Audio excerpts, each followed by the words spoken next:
guy seems to be passed out. I don't know. We're trying to find some life. A few males. Robert Hansen's story stands as one of the most chilling chapters in American criminal history, where the pristine Alaskan wilderness became a hunting ground for an unlikely predator. His transformation from a bullied youth to a methodical killer demonstrates how deeply childhood trauma can twist into something monstrous, leaving a trail of victims and unanswered questions across the frozen landscape. Born in 1939 in Iowa, Hansen's early life was marked by social isolation and ridicule. His pronounced stutter made him an easy target for bullies, and the constant rejection he faced, particularly from female peers, planted seeds of resentment that would later bloom into deadly hatred. This background provides crucial context for understanding how someone could develop such calculated cruelty, though it never excuses the horrific acts he would later commit. What makes Hansen's case particularly disturbing is the stark contrast between his public and private personas. To his community in Anchorage, he was the quintessential small business owner, a hard-working baker who provided for his family and maintained a respectable presence in society. He had a wife, children, and ran a successful bakery. This carefully constructed facade allowed him to operate undetected for over a decade, proving that sometimes the most dangerous predators are those who appear most normal on the surface. The methodology of Hansen's crimes reveals a frightening level of premeditation. Between 1971 and 1983, he developed a systematic approach to murder that combined his hunting expertise with sadistic pleasure. He specifically targeted sex workers and dancers, knowing their disappearances would attract less attention from law enforcement. This strategic choice of victims highlights how predators exploit society's biases and vulnerabilities, taking advantage of those whom society often overlooks or dismisses. Hansen's hunting ritual was particularly horrifying and unique among serial killers.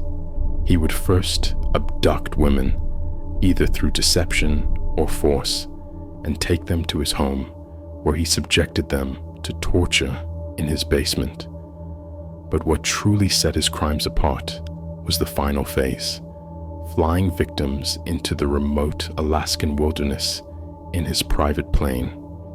There, he would give them a brief head start before hunting them down with a hunting rifle, treating human beings as nothing more than game animals.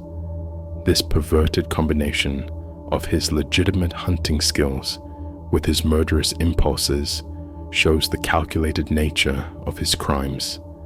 The vast, unforgiving Alaskan landscape played a crucial role in concealing Hansen's crimes.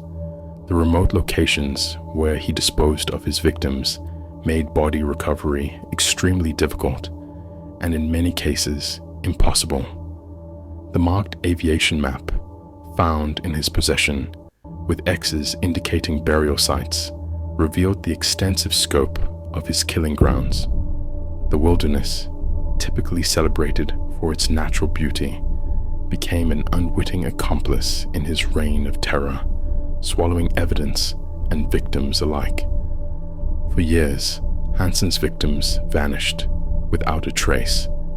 The transient nature of many of these women's lives meant that the disappearances often went unreported or uninvestigated. Those few who managed to escape were either too terrified to come forward or found their reports met with skepticism from authorities. This pattern of dismissal allowed Hansen to continue his killing spree virtually unchecked. The breakthrough in the case came in 1983 when Cindy Paulson, a 17-year-old sex worker, managed to escape Hansen's grasp. Her survival and subsequent cooperation with law enforcement proved crucial in bringing Hansen to justice.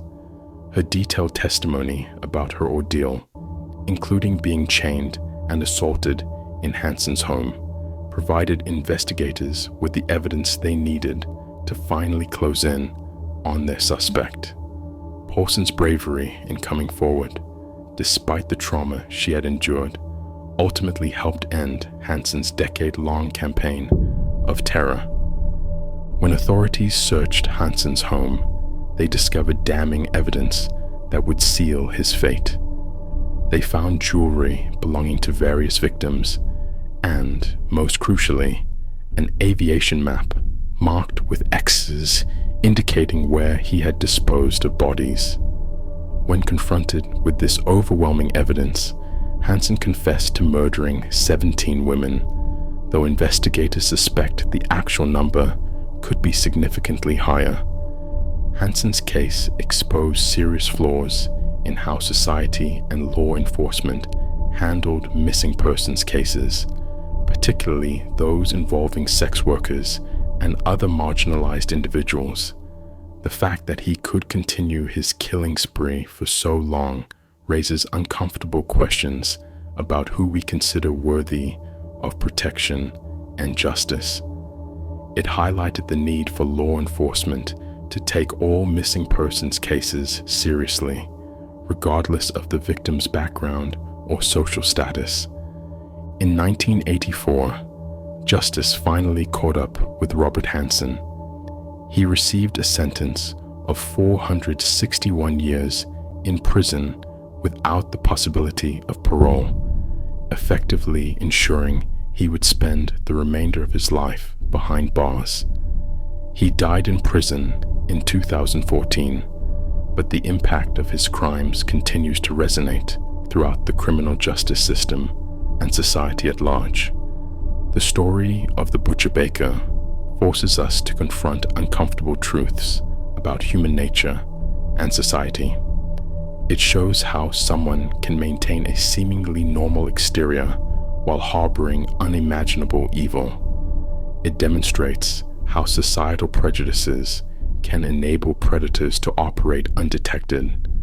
Most disturbingly, it reveals how the wilderness, often celebrated for its beauty and solitude, can also serve as a perfect accomplice to unspeakable crimes.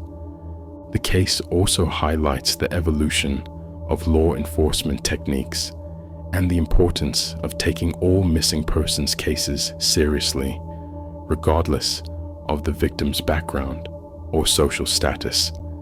The eventual breakthrough came not just from traditional police work, but from finally listening to and believing a survivor who many might have dismissed. This lesson continues to influence modern investigative procedures and victim advocacy. Robert Hansen's reign of terror may have ended, but his case continues to influence how we understand and investigate serial killers. It serves as a sobering reminder that monsters don't always look like monsters, and that sometimes the most dangerous predators are the ones who appear most normal on the surface. His story stands as a testament to the importance of vigilance, the need to protect society's most vulnerable members, and the crucial role of believing and supporting survivors who come forward to report crimes.